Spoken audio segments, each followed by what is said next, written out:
The Forth Rivers Trust is an independent charity that was formed in 2009 by the Forth District Salmon Fishery Board. Since then, it has grown to be recognised across the country for its exceptional work. The Trust's catchment contains 25% of Scotland's population, and it covers 9 local authorities and a national park. This huge area comes with challenges such as redundant infrastructure like weirs, pollution, habitat loss, developments, environmental protection, a legacy of past industrialisation, current infrastructure and rapid population growth. People, however they use, share and appreciate our rivers, are integral to the Trust's work. The Forth Rivers Trust is a conduit for bringing our communities together. So today we're on the South Esk at New Battle Abbey College in Midlothian, and we've come here because this is the section of river that's been included in our latest outfall safari. The Forth Rivers Trust have got involved because we get local people coming to us from around the catchment complaining about the poor water quality that they see in their rivers, in particular rag material, discoloration and foul smells, and they want to know what's going on and what they can do to change and improve the situation. Outfall Safari is a term for a citizen science project whereby we get volunteers and we train them up to look for outfalls, pipes coming into the river that might be discharging contaminants. By using volunteers, we get the manpower to go out and look at large stretches of the river that we just otherwise wouldn't be able to look at ourselves. So we can take a section of the river, plot all these points on it and detail where the outfalls were, what we found, what level of pollution or otherwise we found on those, and any other issues. And then from that, we can then action what needs to be done on whether the outfall is clean and unpolluting or whether it's got problems and we need to report that maybe to Seafair Scottish Water. I was interested in getting involved and learning more about what is actually impacting them and what's the current health of the river. The main motivation to get involved was to action things, right? Because I think so much in our work and lives there's a lot of talking, but actually you just want to be able, without too much restraint and bureaucracy, to go out and actually do something. So what's quite nice is it's kind of a bunch of us amateurs getting together, but then we've got the support of actual ecologists that know what they're doing and how things work. We want to get as many people involved as possible. Yeah. You just get out there and you do the best that you can, and whatever you can't do, we just hand back to you and say, absolutely, back to you. It's not just you and your little spot, but it's a string of people that care about something that has an impact on all of us, and that's what makes it really interesting, I think, because you meet people from other areas and different neighborhoods and all different walks of life and ages, and I think that's what's really interesting. That's what community is all about, really. So.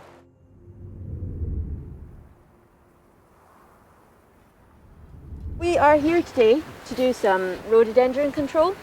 The rhododendron itself is an invasive species. It leaches into the ground, a very acidic chemical, which causes problems for other things to be able to grow in that area, which means that there's no competition for growth within the woodland floor.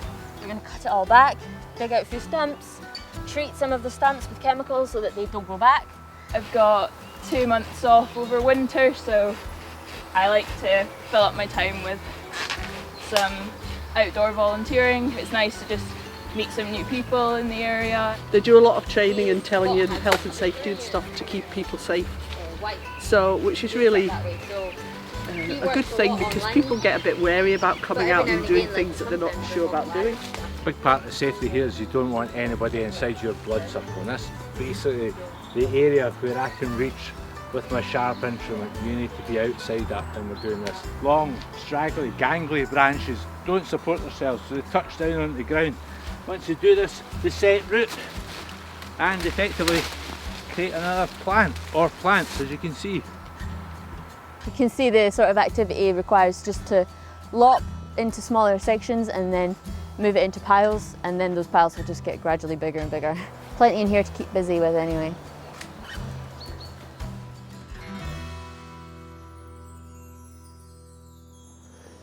There are huge opportunities to improve all river catchments across the country.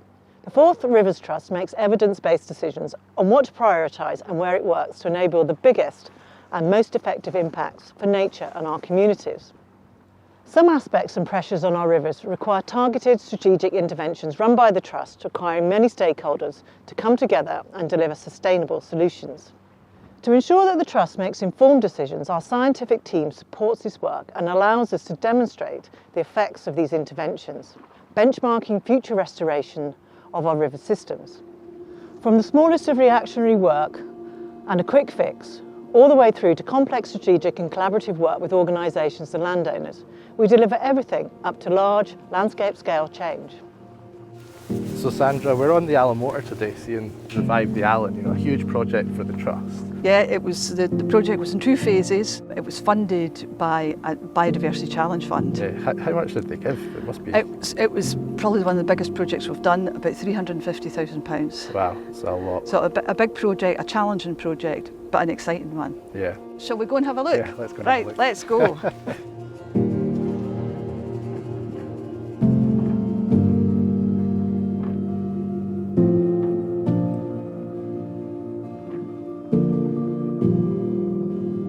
So we're at the top of the Allen Water catchment near Blackford, seeing some of the leaky dams, another natural flood management technique. What is a leaky dam? The leaky dams are basically man-made structures that are put across a watercourse to try and slow the flow.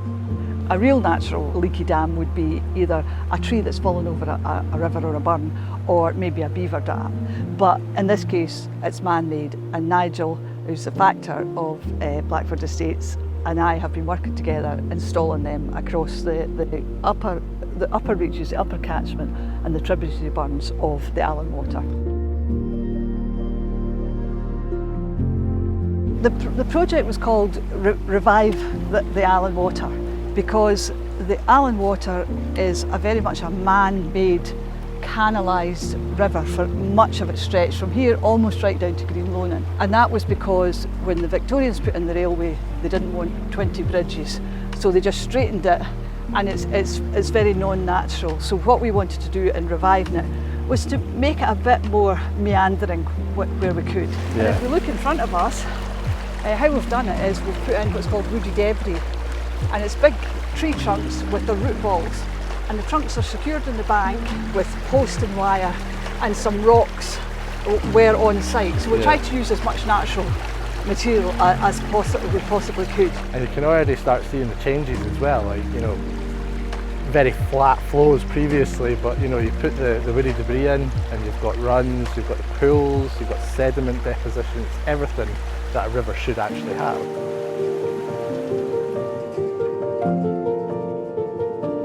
This is us here at Deaf Now, and the project that we're working on today and for the next few weeks is trying to allow the water back onto this big floodplain. And it's not allowed out just now because there's an embankment, so we want to let it back.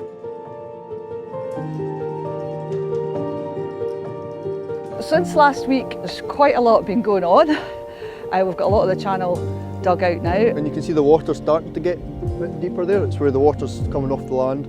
Lots of biodiversity here, and hopefully it will continue to be so even more because we're going to create some pools. For more frogs and newts and amphibians. So also birds will come here as a kind of more shallow areas. It'll be just swamp here, so wading birds will come in. Oh wow. Yeah, quite a difference, isn't it? 100%.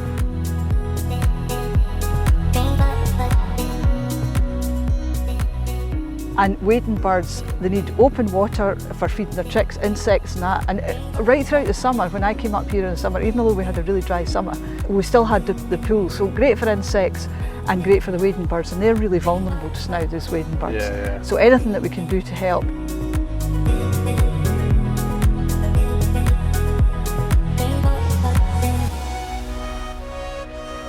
We meet again on a bog, Daniel. This is shelf orky moss that we're on this time. We're doing peatland restoration. We're trying to raise the water table on the peat bog. It's good for slowing the flow for flood mitigation and also good for wildlife and carbon capture as well. Yeah. These are two great big ditches that the water flows off the bog but slow now because of the work you've done. So tell me a wee bit about these. Yeah, this is plastic piling, so there's this type of method where it's braced at the back. They're down about 2 metres into down into the peat. And already, since the last time I was here, and you've raised the water level, this bit between the ditches it's got much wetter. In the last 5 days since we started putting the plastic piling in, it's got wetter significantly. Because you couldn't see the water there. No, you couldn't even see the water in the ditch before, no. Yeah. No, so that's perfect.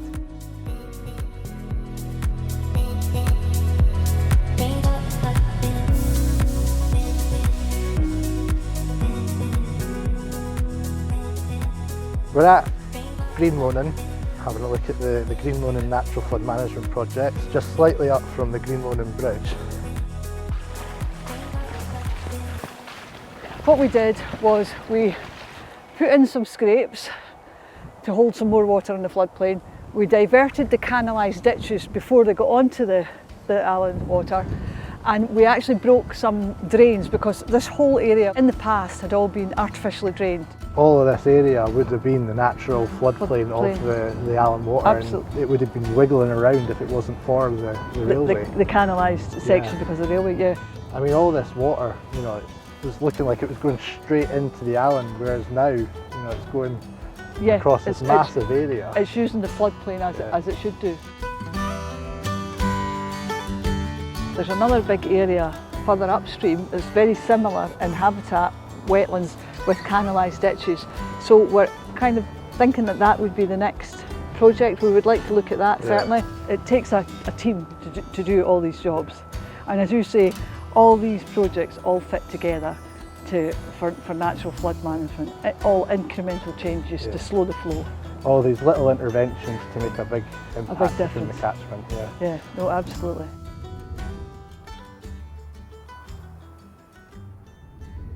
My name's Jonathan and I'm the Operations Manager for the Forth Rivers Trust.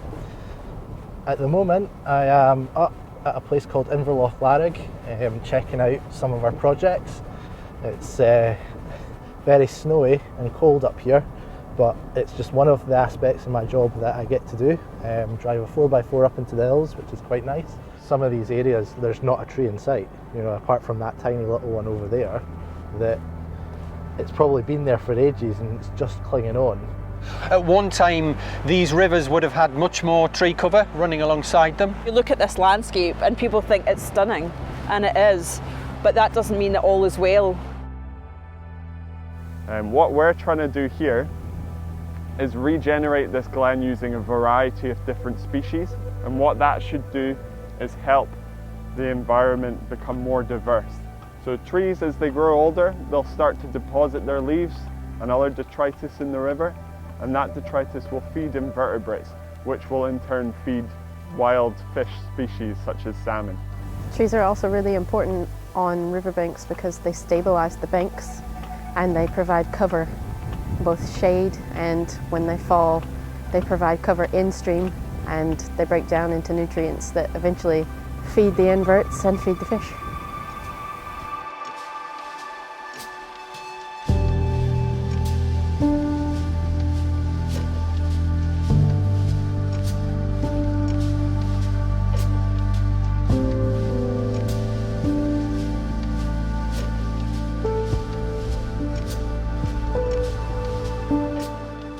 One of the challenges is actually trying to get the trees to survive these kind of harsh environments because, you know, especially up here, it is a harsh environment. So the way in which we've planted will deter deer from getting in these enclosures. On the outside edge of each enclosure, we've planted a thick layer of trees. This will eventually turn into a hedge and deer won't be able to enter the enclosures. And then in the middle, there's a looser pack of trees, and these are going to be the main trees that we want to come away and be able to regenerate this glen. It's absolutely fantastic to get everybody up here to A, see everything that we're doing, and B, to help out and just get boots on the ground. So Nature Scott's funding this project, and why we're really keen on this project is because it's delivering for both the climate emergency and the biodiversity emergency together. Projects like this are going to be vital for the health of the River Teith and similar projects across Scotland as the climate changes. This project here, the River Larrig project, it's the largest project that, you know, the Trust has ever delivered. I think the total budget's about 350,000. The entire area that it covers is 3.35 hectares, and that's starting further up the glen and working our way down. And there's 7,270 trees in total. And eventually, as we continue to plant up the riverbanks all the way up the glen, it'll all link in, it'll all join up, and the puzzle will start to come together. And what we need to help support is both an ecological and a social transition. And we need that to happen within a generation if we're to really help tackle the climate emergency, help tackle the global biodiversity crisis, and allow our communities here to prosper into the future.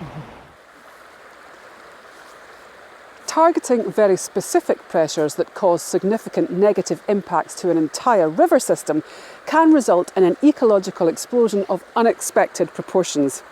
This in turn supports a wide range of biodiversity.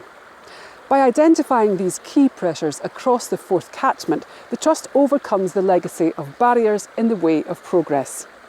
We are at Seafield in West Lothian, and this is the site of Seafield Weir, which was put in the 1930s, 1920s as part of an oil shale mine. This was a fairly small weir formed of local bricks, but the reason that it was so incredibly impassable to our native fish was because it's got about 8 to 10 metres of concrete skirt below it, and that apron means that you've got about 2 inches of water running along it at a time. And those 2 inches of water, well, nothing can really swim in that because it's very powerful, very fast and very shallow. The Almond is a river that's very much impacted by its industrial history. The River Life project, which came to an end in 2021, undertook a lot of work on 8 weirs. Seafield was one of those intended first weirs, but sometimes with river restoration, the biggest tool that you have on hand is patience. So I visited this weir in 2018 and we're now in 2022 and it's finally been removed. So this has been funded by the Nature Restoration Fund, which is a Nature Scot fund. While the weir took a few hours to come out, there's been a lot of work in the background to get to this. So we've needed a car licence, we've needed an otter licence, we've needed an environmental and ecological mitigation plan, we've needed a whole host of different plans and paperwork. So the difference between Seafield compared to downstream weir barrier easements that we've done is that we're able to remove it because it's been classed as a low risk removal. So having the weir removed actually creates what we call the longitudinal connectivity of that river. So it's basically upstream and downstream now don't have an interruption in them. It's gone from being a big silty pond to this lovely gravelly thing with lots of different things going on. So it's a really glorious bit of habitat now, and I can't believe the change in such a short amount of time. We've got this toe reinforcement of riprap and boulders. These are all boulders that have come off the site, that have come out of the agricultural field over there and things like that. So in 20 years' time when you come down here, you wouldn't know that that digger had come along and put boulders in place, which is a very different approach than we're having to take on the right-hand bank, isn't it? Yes, the right-hand bank is an engineered bank. We'll build a line of gabions and then terrace the embankment. It'll be backfilled and then we'll put another line of gabions behind. So we'll have the step away from the river. It's a sensible approach, and it also means that in flood conditions, the water will rise to the height of the first gabion and then spill to the second height. So you're not getting the sort of same energy water coming down the channel. Filling these gabions takes quite a lot of time, doesn't it? Yes, there's probably 2 tons of stone in each one, and as you can see, they're having to be done manually. It's quite important to fill the space in them so they don't collapse. One positive effect, it actually gives a nice finish to the front of the stone. All those little gaps in there actually provide fish habitat, don't they? Yeah. So if you're a little minnow and you're being chased by a trout, actually you can go and hide in that, can't you? Yes. It's going to be really interesting to see how the wildlife recovers in this area, isn't it, over the next wee while? Yeah, visibly it's already changing. It's going to be a rapid change, I would expect. Yeah. And we have already seen some trout passing through. Feels like the river's finally just gone, oh. Yes. Ultimately, this, along with all the other projects on the river, has connected Cramond to Seafield. And that longitudinal connectivity means that the river flows free, which means the river can just breathe and do what it does. And it knows how to sustain our freshwater life. The less intervention you do, and the more you trust it with its river processes, the better. This, it basically lets the fish find their own way. Yeah. So here we are today, Scott, with the opening of Mid Calder Fish Pass, and here's the water finally coming down through the channel, allowing all our fish species to get over this obstacle that's been in the river for centuries. Yes, excellent day for us today, getting that final obstacle in the River Amman cleared, and all our migratory fish can move up and downstream at will. It's been a long time coming, but it's great to see. And a huge amount of habitat opened up upstream with all the other work that's already been undertaken as part of the River Life project, and this is just really is the key to getting our salmon and sea trout populations, and also eels and lamprey, to a much better condition than it's been for hundreds of years now. So with this installed, fish can access about 27 kilometres of upstream river on the main stem of the Amman, and about 200 kilometres of river in total upstream as well. Yeah. How do the fish know to use the pass? Well, they would follow the attractant flow. So you can see as you look at the weir, the water kind of flowing towards the weir, and the noise that it generates by flowing down the stream attracts the fish into that stream. When people see weirs like this, I think it obviously looks like a large barrier in the river, but they maybe don't necessarily think about the implications that these barriers have on the species that use the river.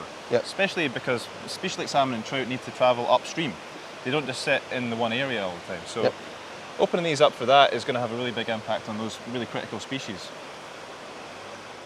Because of the nature of the work, environmental organisations across the country struggle to communicate with communities around them to enable an understanding of what they can do, and therefore ultimately what they do achieve. To enable projects to start and to be successful, there is a huge amount of preparation and background work to be done. The skills within the Forth Rivers Trust therefore cover a range of office-based requirements, but this is driven by the actual boots on the ground monitoring by the exceptional people in our team.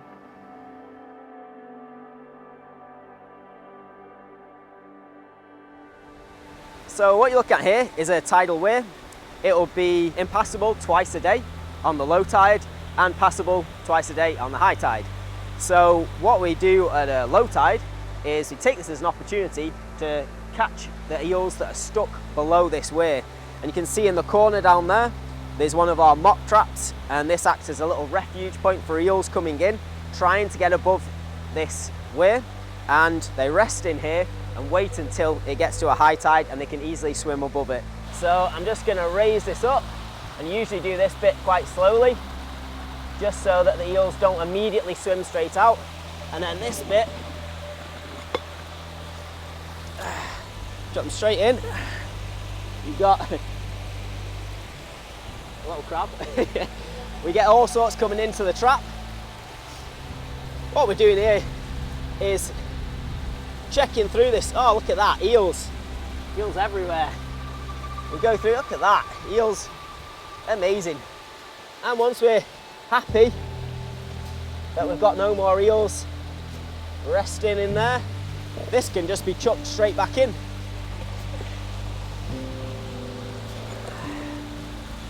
That sinks away, and we're good. Now we know we've got eels in here, but seeing them isn't so easy. So I'm going to sort through this now. Look at that amazing eel in there. An amazing thing to think that these have come from the Sargasso Sea, around 4,000 miles away, and now they're in fresh water. The slightly depressing thing about that is that they've come all the way from the Sargasso Sea and ended up below a stupid weir. And it's stopping them from making that last little bit of their migration journey. Like water within water. Absolutely incredible. And the only thing now to do is to pop them back in and make sure they go above this barrier, and they can then migrate up into fresh water where they'll spend the next good few years growing on before making this journey back to the Sargasso Sea. So now what we can do is release these upstream, make sure they're away from the attractant flow of the weir, put them in there, a nice bit of cover so they can settle straight into the substrate, hide in there, and then they'll be moving up in the evening.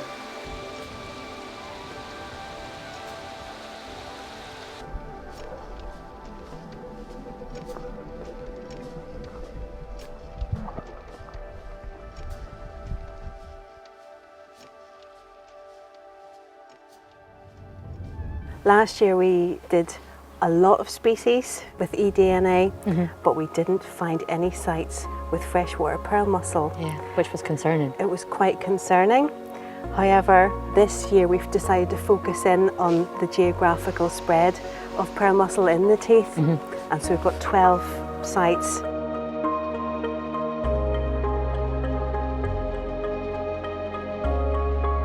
eDNA, or environmental DNA, is specifically designed to look for species that are hidden. For example, you would sample the water to see if there were freshwater pearl mussels in that water. We just have to survey a sort of top section of the water to pick up any of that DNA that's floating downstream, essentially, from any of the species that we're looking for. And it can travel quite far. Take that back to the lab and they have to do all the tests and the analysis side of things. We can cover a lot of area and not have to spend too much time looking through the bathscope at a certain section of river and piece by piece transects through that time. It should give us that information that we need to tell they're still here and we need to conserve them.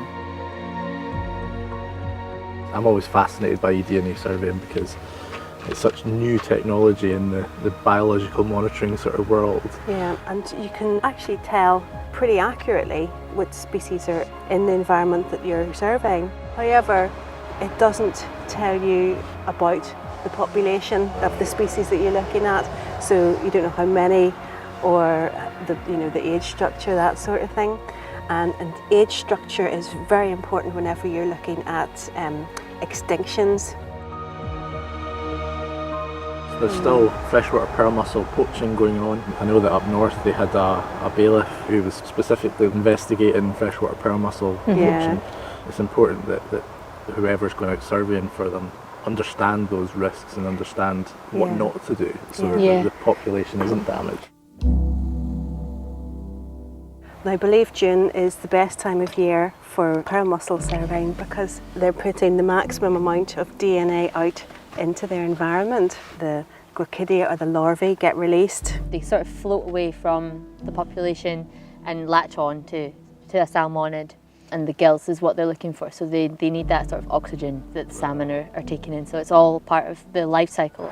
And then they will drop off into the substrate, and it takes another 10 or 15 years in the substrate before the generation will be able to reproduce. I think in Scotland, or the higher latitudes in the northern hemisphere, they can grow anywhere up to 120 years. Yes, that's exactly right. Which is mad. Very long-lived. It's a bit mad. And the thing with species that are very long-lived and take a very long time to reach sexual maturity, these are the most vulnerable to going extinct. And I expect there'll be a lot of people will be very concerned if the freshwater pearl mussels die out. It highlights, the importance of salmonids as well in the whole ecosystem. It's one of the reasons why we need to do everything that we can to protect salmon and trout in the catchments. Because if you lose those species, then you're going to lose pearl mussels, but also probably tons of other species that rely on them for food source and everything else. Absolutely.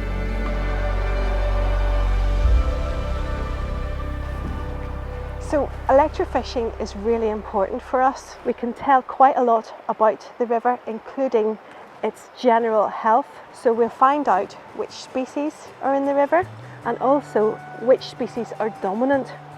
The electrofishing data feeds into our project development, and that's really important to us.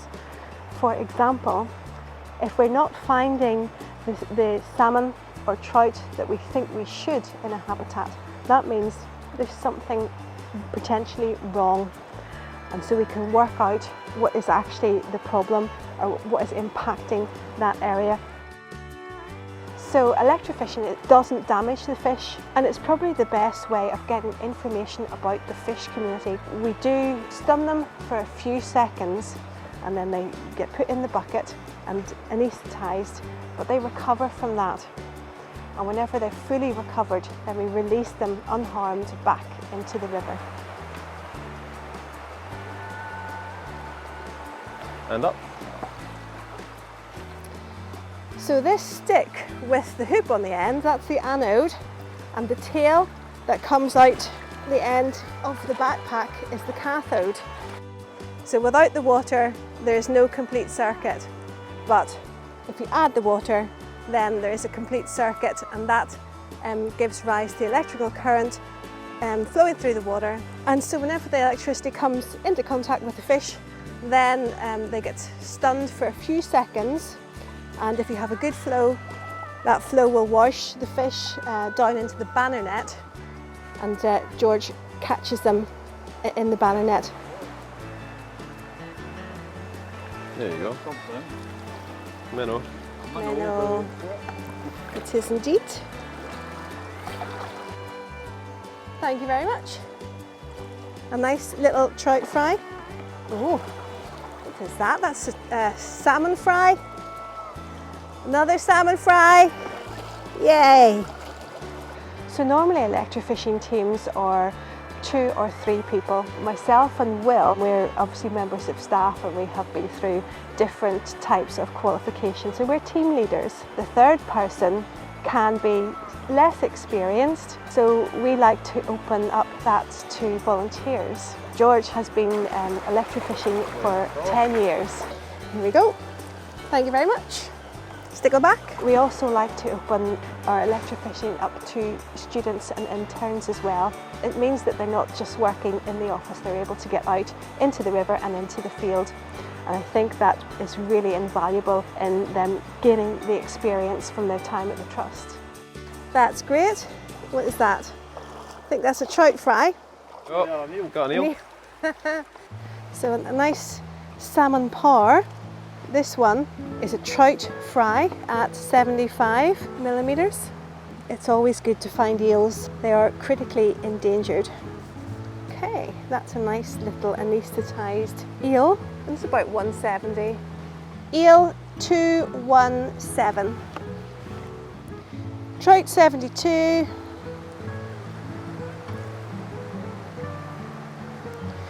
Trout 70. So 4 salmon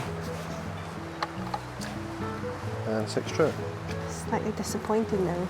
It is for this site, definitely. Definitely had more on previous surveys further downstream. Yeah, we do a habitat survey at the end of the electrofishing survey, and that just basically notes certain features of the habitat that we might want to kind of examine. For example, we didn't get a lot of salmon here today, so we might want to look back at this and see if there's any factors that might explain that. So maybe lack of cover on the banks, or potentially lack of tree cover. Here we don't really have any of those issues. If I was to say anything about this site, maybe be the lack of bankside cover. But there's a reasonable amount of in-stream cover here, so the larger rocks and then the tree we had towards the end of the survey. So I'd probably categorise this site as having moderate cover. Other things we can look at are sort of the substrate material. So obviously for salmon fry and trout fry, you'd want like a finer mix of gravels. Whereas for the larger fish, you'd want sort of larger boulders for them to hide behind. And then just other factors about the survey, so the equipment that we use, the voltage that we fished on, because all those things affect how effective you are at fishing. We'll wait 15 minutes before we release the fish, just so that they're fully recovered from the anaesthetic. So we don't want any sleepy fish going back into the river, because they'll easily fall prey to birds or whatnot. Okay, George, I think we better go to our next site.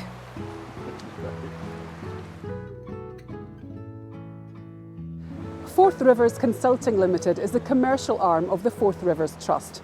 It was set up to support businesses within the Forth catchment that either want to or are required to improve our rivers and wider ecosystems. The expertise within the Trust provides support, consultation and the all-important action to protect the environment whilst important works take place.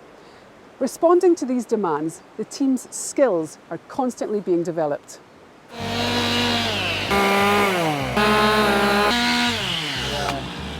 While Forth Rivers Trust does many projects that focus on the social and environmental aspects of what we do to protect our rivers and manage land for the benefits of our rivers, then one of the aspects of what we do is also our commercial arm and our sister organisation, Forth Rivers Consulting.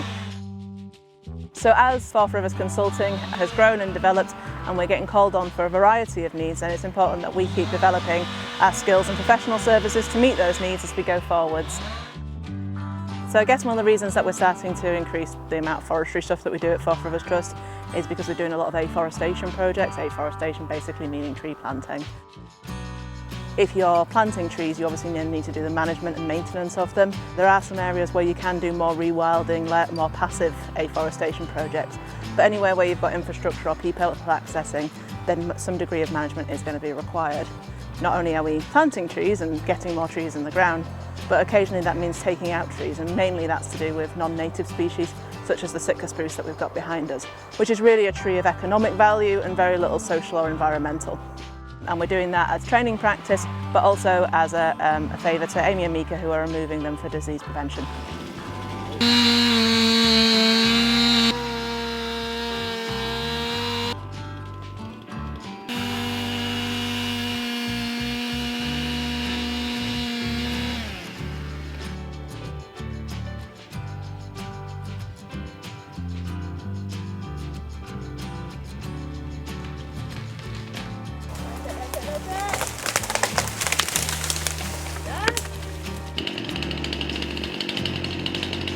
Basically, you take all of your sneddings, all the brash you create, and obviously we like to use this in river bank protection works, but here it makes a decent barrier for deer. I mean, they'll still hop over it, but because they're about ½ metre wide and they can't see what's on the other side, it deters them, so they use that as forest management technique here. A lot of the products that we fell or are waste from forestry we quite often use in some of our other projects, so we've got this great syncrasy between the environmental and social work that we do in the projects of Forth Rivers Trust and also the commercial arm of Forth Rivers Consulting.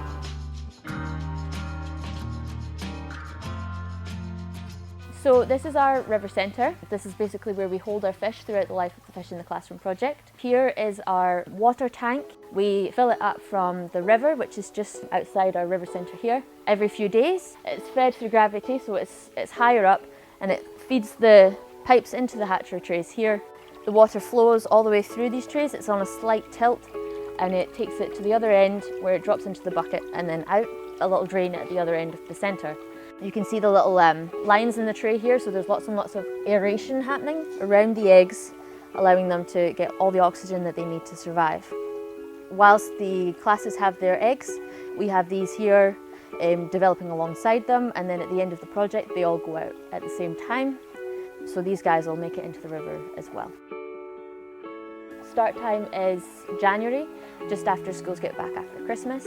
We go in and we do all of our introductions to the project normally, and then we'll set up the tank, have that water get settled. The water comes from taps, we need to clean it out and get it filtered for the safety of the fish. Over the course of February and into March, the schools will look after their fish and then release them sort of mid-March time.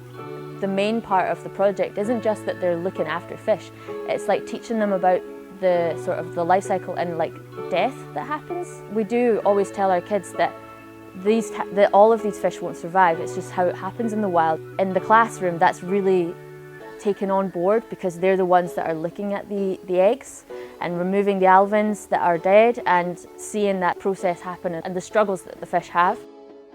When we go out to the schools, we have a cooler each to try and keep the water temperature from getting too hot during transport. These baskets are good for transport so that the water flow can be maintained around them and they can remain in the water that they came from. And to the basket. Perfect.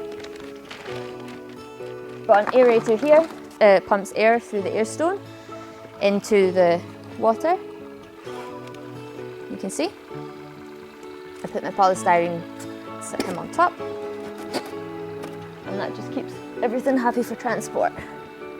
And then when we get to the school, we'll pick out one school's worth and put it in a plastic bag and then transport it into the class. Drip some water from the tank into the bag of eggs, in and out, making sure that the temperature begins to change so the fish can acclimate to the new tank temperature that they're going into and the new tank water, which should be clean, but it will be a bit different. So that's why we do that slowly in the class.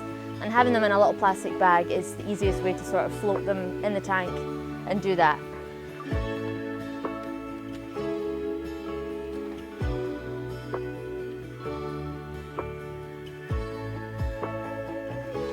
That's you ready to go. Some of the activities that we have to do for Fish in the Class is try and find a suitable release site for all of the pupils to walk to. We try to keep it as local as possible. That way it's sort of connected to their local area, and that means that I'll spend a bit of time walking the route down that we may spend with the pupils. timing it, making sure that the traffic's not too heavy, that we are at suitable locations to cross. So we spend a lot of time building up that information of all of our local release sites. So you guys have managed to develop quite nicely, and that you've still got a little bit of orange lift, which was what we're looking for. Each pupil sort of made a story, but it's based on the stuff that they were learning. So you've looked after them for the last 8 weeks. You've done a really good job of keeping the tank nice and cold for the fish, giving them a really good start to their life. So now we get to go and put them in the river, a little burn down really close by, so you've probably been there before. And you guys will get to carry with you some of the fish from the tank.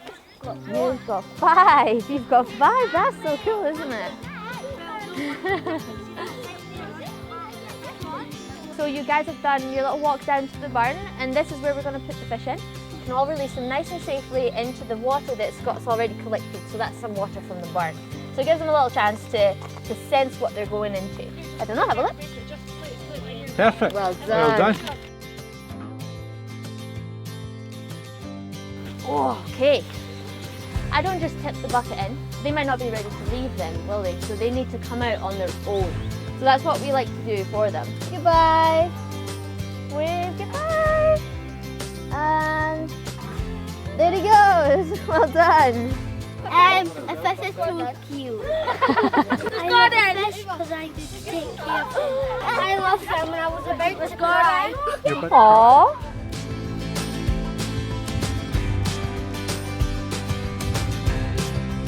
Okay, has everyone had fun?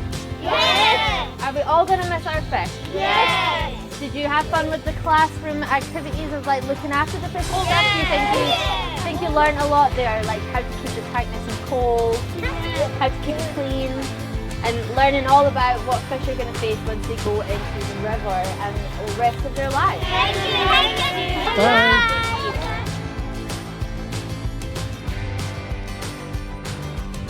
Of course, the next generation and the future of our rivers coexist and depend on each other. The Trust must continue to respond to the climate and biodiversity crises, and collectively we can bring together resources for the greatest impacts and make significant and effective changes that we aspire to. This last year and all the years since we started in 2009, together with you, we have focused on all the available resources, overcome barriers, and inspired and delivered some incredible work. So thank you.